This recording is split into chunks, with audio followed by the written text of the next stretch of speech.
Mateus capítulo 13, versículo 31, 32 e 33. O texto, palavra de Deus para nós, nessa manhã. Terceira mensagem sobre vivendo o reino de Deus. Aprendemos sobre a importância da oração, né? Orarmos, juntamente com o pastor Uri, nos ensinou sobre orarmos e buscar, clamar pelo governo de Deus em nossas vidas, para que a sua vontade se cumpra e seja feita. Essa é a melhor oração que tem, né? Essa é a melhor oração. Tanto que a primeira oração que você fez na sua vida, né, quando você entregou sua vida a Cristo, foi essa. Você entregou sua vida a Deus. Você, a partir dali, falou: Deus, o Senhor vai ser o meu Senhor. Não foi assim que você orou? Eu te recebo como meu Senhor e o meu Salvador. Essa foi a primeira oração que você fez, né? Você vê que depois de todo esse tempo que você está seguindo a Cristo, nós aprendemos ou relembramos que devemos continuar fazendo essa oração. Senhor, governa a minha vida. Governa a minha vida. Seja feita a tua vontade e não a minha. Então lembra, essa foi a primeira oração que você fez quando você entregou sua vida a Cristo, né? Eu te recebo como meu Senhor. Bom, está aqui. A partir daqui ele manda, né, e você obedece. E tem sido assim, né, desde que você entregou a sua vida. E Salvador, né, porque ele te salvou da condenação eterna. Então lembra sempre, essa foi a primeira oração e é a mais importante. E ela tem que ser uma oração constante na sua vida, nas nossas vidas, como aprendemos na sexta-feira. E ontem, com o pastor Júlio aqui, pudemos, juntamente, né, com a peça que foi apresentada, a mensagem que foi colocada para nós, sobre a importância de nós conhecermos esse reino e quem é o Senhor desse reino, né? Jesus. E isso, aprendemos ontem, que é feito quando você tem a disposição, por conhecê-lo, você sabe que ele merece ser adorado. E ele, então, é adorado. Você o adora, né? E para você adorá-lo, tem que ser conforme a palavra, e não conforme o que a sociedade dita, ou até o que os crentes, já ouviram falar dos crentes? Tem uns crentes que gostam de adorar de um jeito, né? De um jeito estranho. Mas não é desse jeito. Tem um jeito bíblico de adorar a Deus. E é o caminho que a gente tem tentado trilhar. Adorar a Deus conforme a sua palavra, né? É assim que nós adoramos a Deus verdadeiramente. E depois, por adorar a Deus conforme a sua palavra, você vai querer conhecê-lo cada vez mais, e conhecendo o Senhor, né, você vai não somente saber adorá-lo conforme a sua palavra, mas você vai obedecê-lo, você vai colocar em prática o que você tem lido na palavra do Senhor. É assim, pastor Júlio? Foi isso mesmo?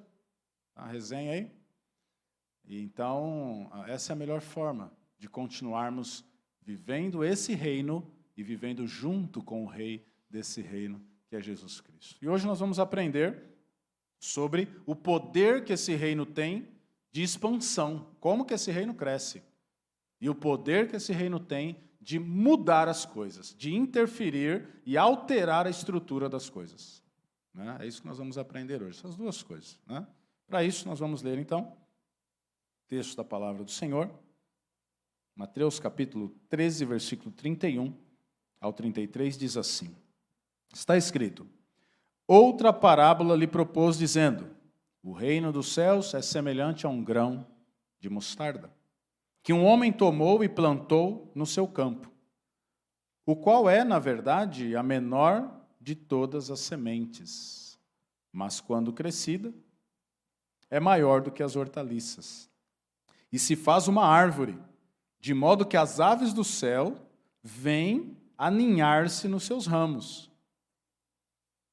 Disse-lhe outra parábola: o reino dos céus é semelhante ao fermento que uma mulher tomou e escondeu em 3 medidas de farinha, até ficar tudo levedado.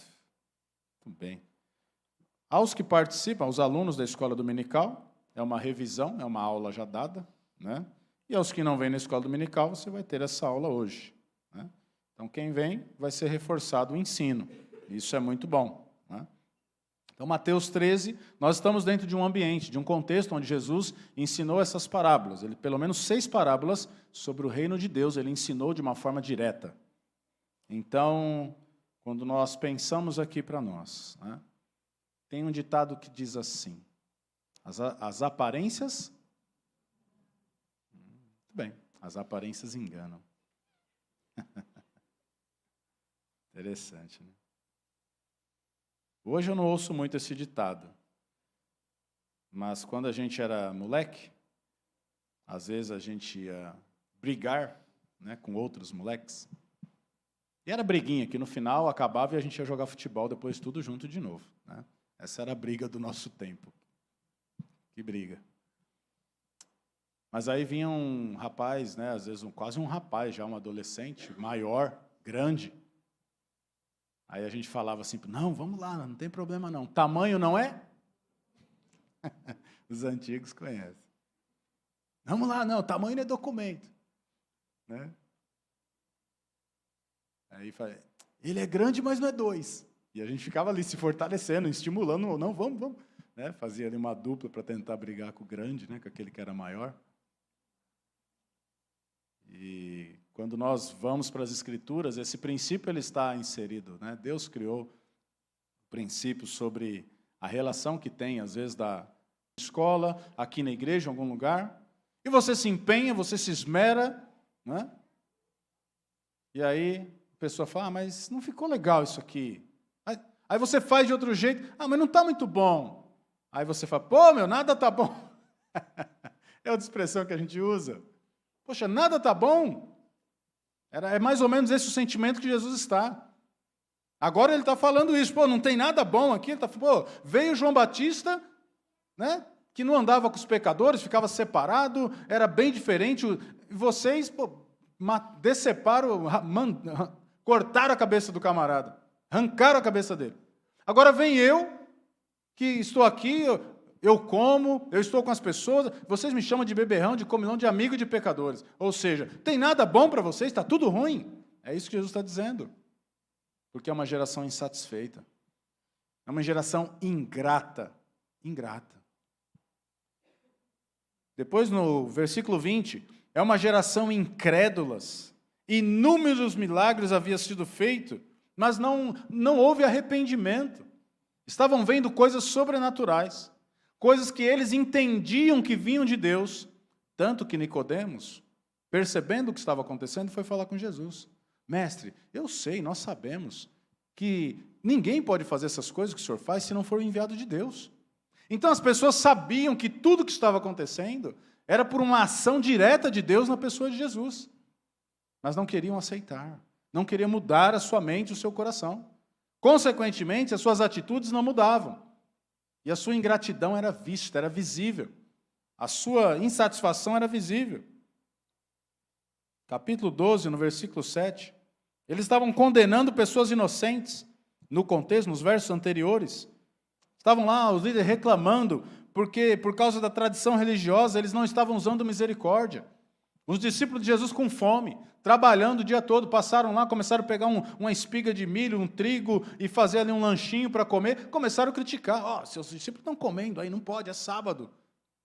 Não tinha misericórdia na vida. Estavam vivendo dessa forma. A tradição humana estava acima do reino de Deus. Estava acima do reino.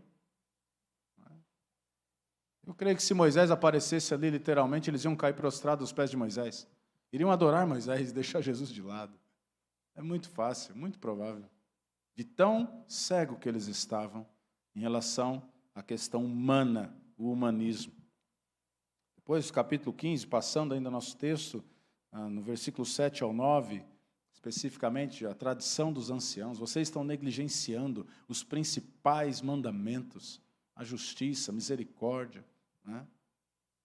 Tudo por causa da lei de vocês. Então, um momento difícil. Jesus chamando as pessoas de adúlteros, uma geração adúltera e perversa. É assim que Jesus está falando. Agora imagina, para você falar dessa forma, né?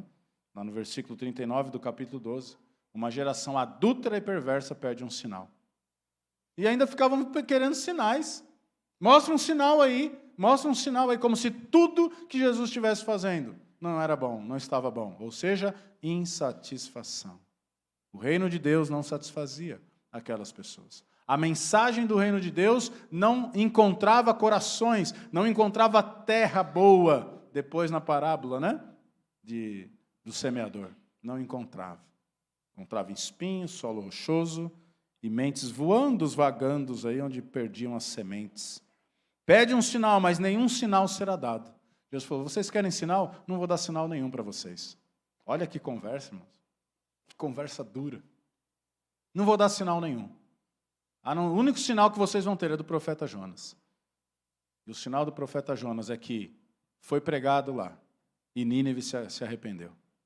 Um povo ímpio ouviu a palavra de Deus por Jonas e se arrependeu. E aqui, vocês, judeus, estão ouvindo a palavra e não estão se arrependendo. E aqui está quem é maior que Jonas. Olha o que Jesus tem que fazer. Está aqui quem é maior que Jonas.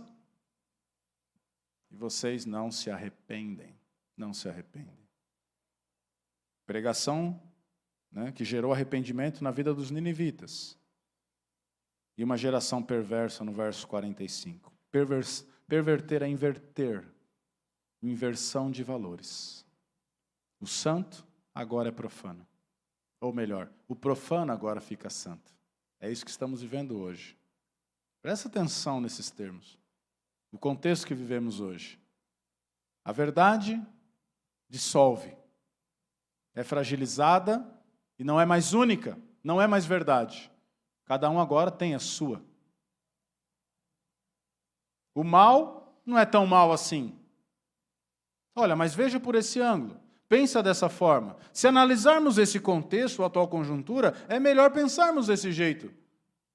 Conversa de gafanhoto.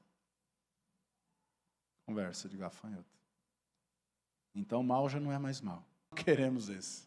Mas foi assim que ele foi apresentado. Aparente fragilidade. As aparências se enganam. E também enganam as pessoas. As aparências enganam. E nós vemos que quando Jesus também chegou, quando ele nasce, o seu nascimento, uma correria. Vem para cá, vai para lá, Herodes mata menino, assassinato, infanticídio. Que contexto! Vai para o Egito, volta para cá. Manjedoura, animais. Cheiro de xixi, cheiro de cocô de animais. Uma simples manjedoura. Aparentemente fraqueza. Aparentemente pobreza. E é assim que ele vem. E ele, quando chega pequeno, simples, e ele, quando inicia o seu ministério também, não sai tocando trombeta, não sai fazendo festa e balançando bandeiras, começa o seu ministério simples. Já logo é batizado, depois já é levado para o deserto, já é moído, 40 dias e 40 noites, sendo tentado, sem comer, provação no início do seu ministério. E ele então estava focado na sua missão, sem muito barulho. Sem muito barulho. Também, durante o seu ministério também, nunca chamou glória para si. A não ser em algum momento com os seus discípulos, deixando claro ali, e era importante falar, olha, vocês me dizem que eu sou o Senhor e Mestre, de fato eu sou.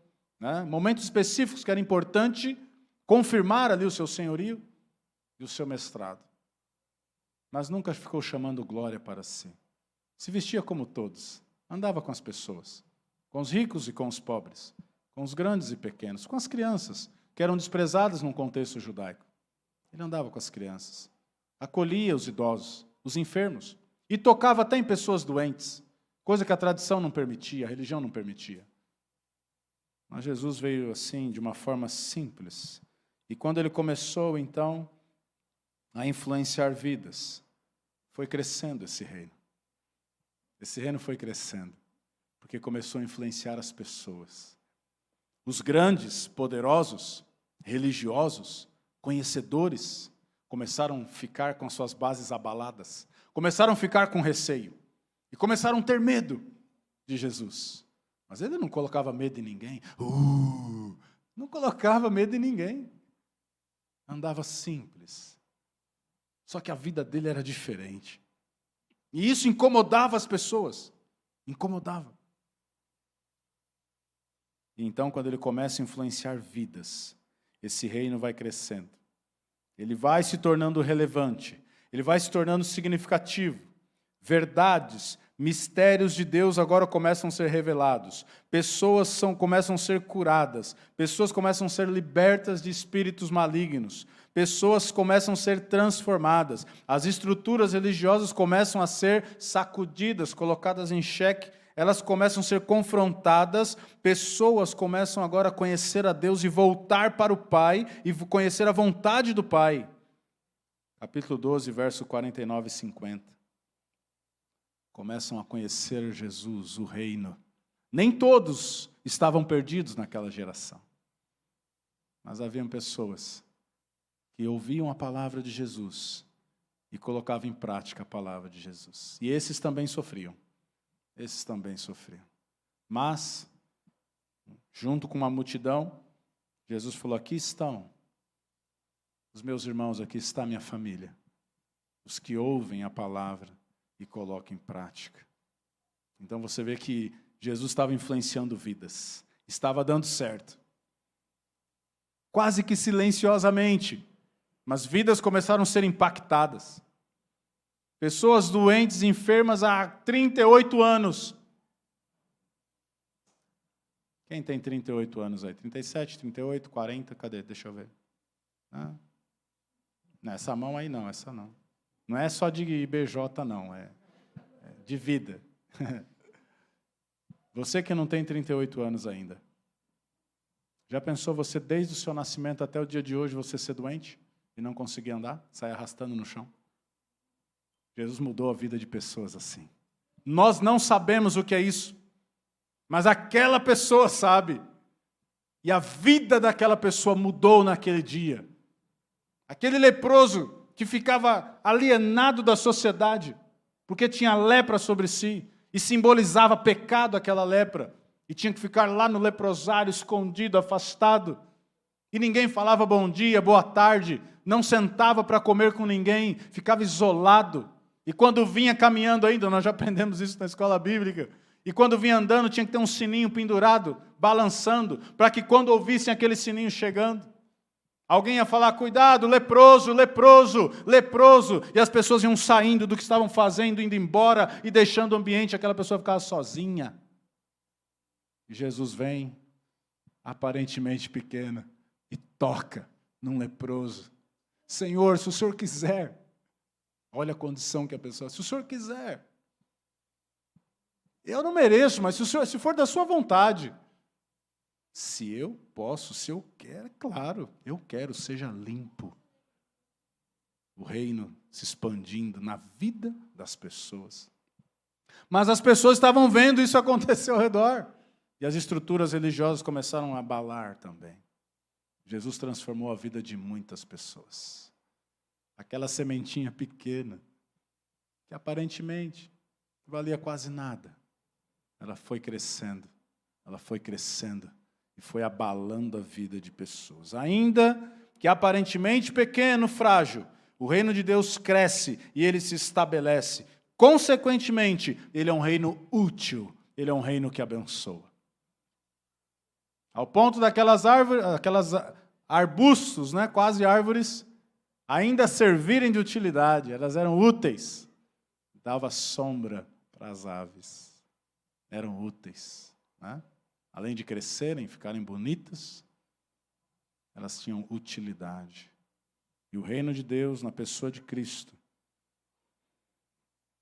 ele era muito útil na vida das pessoas. Sem contar o aspecto escatológico ainda desse reino, né? Na parousia. Sem contar ainda o reino futuro. Mas aquele reino que já estava implantado, já estava ali. Estava revolucionando a vida das pessoas.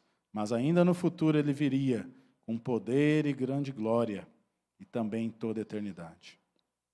O reino de Deus, quando está estabelecido, ele abençoa vidas, abençoa crianças. Crianças são abençoadas. Abençoa jovens, abençoa adultos, ricos, pobres, pecadores, famílias, grupos, samaritanos, publicanos. O reino de Deus alcançou todos, alcançou fariseus. Fariseus se converteram, saíram daquela prisão da religiosidade e conheceram verdadeiramente a Cristo e se submeteram ao governo de Deus. Prostitutas, pecadores, adúlteros, adúlteras, foram impactados, foram beneficiados com o reino de Deus.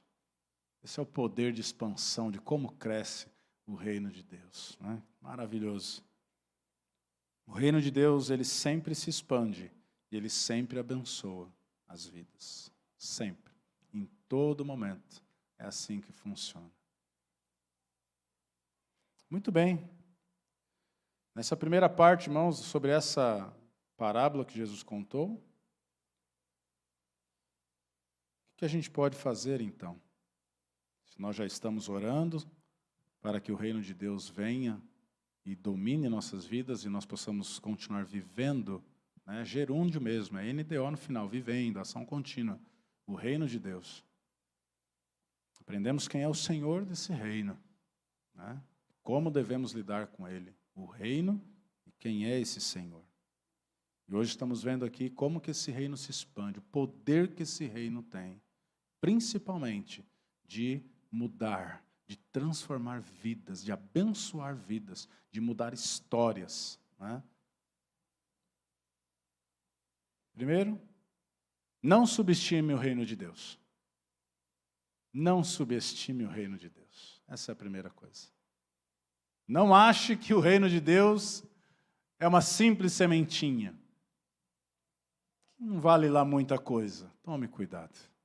Nós não sabemos, na sua essência, na sua totalidade, o que é o reino de Deus. Não sabemos. Por mais que já estamos vivendo nesse reino, nós ainda não temos dimensão do que é o governo, o poder que esse reino e que esse rei tem. Não temos noção plena. Não temos. Eu digo a você que cada vez mais que você se submeter ao governo de Deus, você vai conhecer mais quem é esse rei e quem é esse reino. Quanto menos você se submeter, mais distante você vai ficar. E vai ficar só com isso aí que você conhece. Mas como só, pastor? Já são 20 anos. Bom, você vai parar aí? Está satisfeito com isso? Ou vai buscar mais? Ou você está subestimando, achando que o reino de Deus é só isso? Você já viveu? Você acha que é só isso? Só no bom sentido, né? Tem mais, tem muito mais para você conhecer esse reino, se envolver mais ainda sobre esse reino. Não subestime esse reino. Quando você for falar desse reino, fale com autoridade, porque todos que estamos nesse reino temos a autoridade de Jesus, que é o rei desse reino. Ele nos deu autoridade. Ele nos comissionou para, em nome dele, nós interferirmos no mundo espiritual, no mundo sobrenatural. Então, quando você falar desse reino, fale com autoridade. Fale com autoridade. Autoridade espiritual, não é autoridade humana, autoritarismo ou orgulho, não é isso. É como Jesus, sementinha de mostarda. Fala simples, sem fazer barulho, mas fala a palavra. E deixe que a palavra haja. Não entre em debates, discussões, vãs filosofias e genealogias. Não faça isso. Você vai perder seu tempo, pode perder amigos ou familiares. E aí nós vamos falar, não quis o evangelho. Mas cuidado como nós apresentamos o evangelho. Mas fale com autoridade. Fale sempre a mesma coisa, a palavra. Toda e somente a palavra de Deus. Pode ser quem for, na cadeira que estiver. Fale toda e somente a palavra de Deus. E diga, não, mas assim está escrito. Mas a Bíblia diz assim. É assim que está escrito. Eu respeito a sua opinião. É o seu ponto de vista. Mas a Bíblia diz assim. Não subestime esse reino. Espero que a gente consiga, que Deus nos mostre um pouco mais. Ou não é nem questão de Deus. Deus já fez o que tinha que fazer. Eu penso que compete a nós. Nós é que precisamos nos empenhar e conhecer mais esse reino e nos envolver mais com esse governo de Cristo em nossas vidas para a gente se posicionar melhor. Que foi o que nós falamos durante um ano. Posicionamento cristão. Então, veja e creia no poder do reino de Deus. Segundo, usufrua desse reino. Usufrua desse reino. Tem sombra. Né? Faça como as aves. Aproveite a sombra. Usufrua desse reino. Eu creio que você já tem usufruído. Você já tem sido beneficiado, beneficiada com o reino de Deus. Do dia que você começou a caminhar com Cristo, do dia que você começou a andar aqui, né, com essa igreja, ou com a sua igreja local, O maior benefício que você recebeu foi a salvação, o perdão dos seus pecados. Maior. Então não adianta você olhar e falar, ai, mas Deus não me abençoa. Cuidado. Cuidado, boquinha, no que fala. Você não foi da sala das crianças lá do Ministério Infantil? Você não participou? Cuidado, boquinha, no que fala. Não aprendeu essa música? Cuidado. Ah, pastor, é que Deus não está me abençoando. Cuidado. Ele já te deu a maior bênção que você precisava.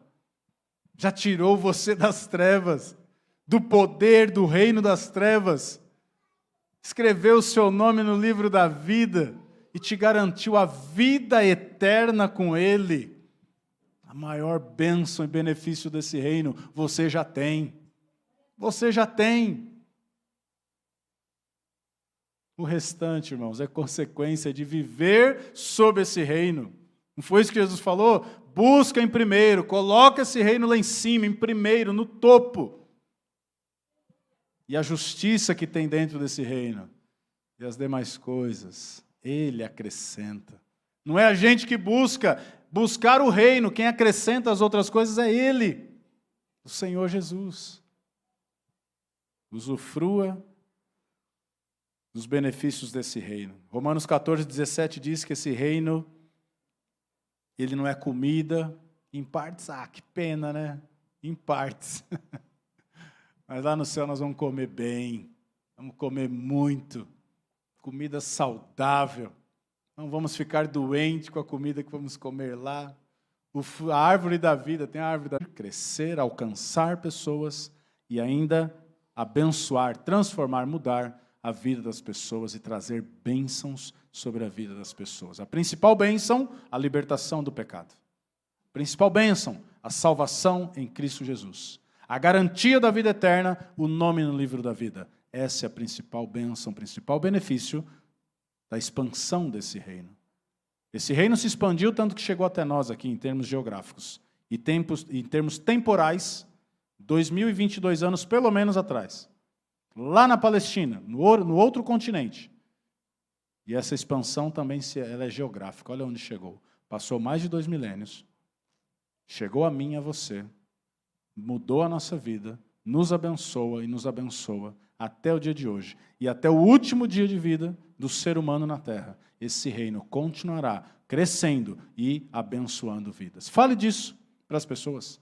As pessoas precisam ouvir, saber que há um governo, que ele é eterno, e ele tem um poder de expansão tão grande, e apresente isso como oportunidade. Falar, você tem oportunidade hoje.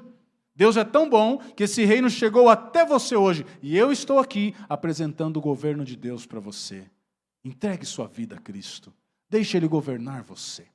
Fale sobre esse reino e o poder de expansão que Ele tem. Amém? Vamos orar, fique em pé. Vamos orar sobre isso. E colocar esse aspecto desse ensinamento de Jesus diante do Senhor. Então você vai orar agora para que o Senhor te ajude. Você vai pedir, Senhor, não deixe eu subestimar o seu reino. Não deixe eu olhar de uma forma humana e achar que o seu reino é pequeno ou não tem tanto poder. Ou o Senhor, quem sabe, mas isso eu não sei se Deus vai poder fazer. Nós vamos orar para que Deus mude isso da nossa mente, se estiver, e que Deus guarde a nossa mente para que nunca entre esse pensamento na nossa mente. Nós não devemos subestimar. Se você já subestimou o reino de Deus, ore agora e fale, Senhor, me perdoe, porque eu não tenho noção do tamanho, do poder que é o seu reino. E eu, como ser humano, achei que o Senhor não poderia fazer isso ou aquilo. Confesse diante do Senhor, fale isso para Ele. Em segundo momento, você vai orar e falar, Senhor, eu quero usufruir mais desse reino. Eu quero mais as coisas espirituais que tem nesse reino. Eu quero mais do Senhor desse reino, eu quero mais, eu preciso, eu dependo disso, eu quero mais, Senhor. Peça mais envolvimento, peça mais experiência com o Senhor desse reino. E finalmente fala, Senhor, usa a minha vida para levar esse reino a outras pessoas também. Senhor Deus, nós te agradecemos por esse momento, pela oportunidade de podermos, ó Pai, ler a sua palavra e tirar esse ensinamento tão precioso da sua palavra e ver que o reino de Deus é semelhante a um grão de mostarda, que dentre as sementes, hortaliças, enfim, é a menor, uma das menores. Mas quando ela cresce, quando ela se expande e se torna os arbustos, ela fica visível, ela interfere, ela é notada e ela ainda causa benefícios para as aves. Senhor, o seu reino é muito grande, ele cresceu demais. O Senhor, de uma forma simples quando veio, como se manifestou, de maneira humilde em todos os momentos, mas com autoridade, com poder. O Senhor, ó Deus, pôde implantar esse reino e pôde começar a revolucionar a vida das pessoas, das cidades, dos povoados. O Senhor mudou estruturas, Pai, religiosas, foram sacudidas, foram abaladas pelo poder desse reino, que começou pequeno, aparentemente frágil. Por isso, Pai, ajuda-nos a não subestimar esse reino.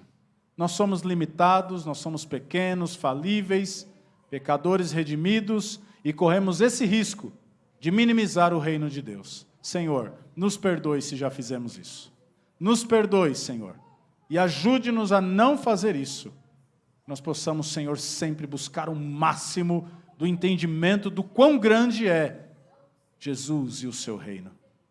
Por isso, Pai, possamos, consequentemente, sabendo disso, Pai, usufruir também das bênçãos que há nesse reino. Senhor, nós já temos vivido sob o reino de Deus. Já temos sido muito abençoados por esse momento de viver o reino de Deus.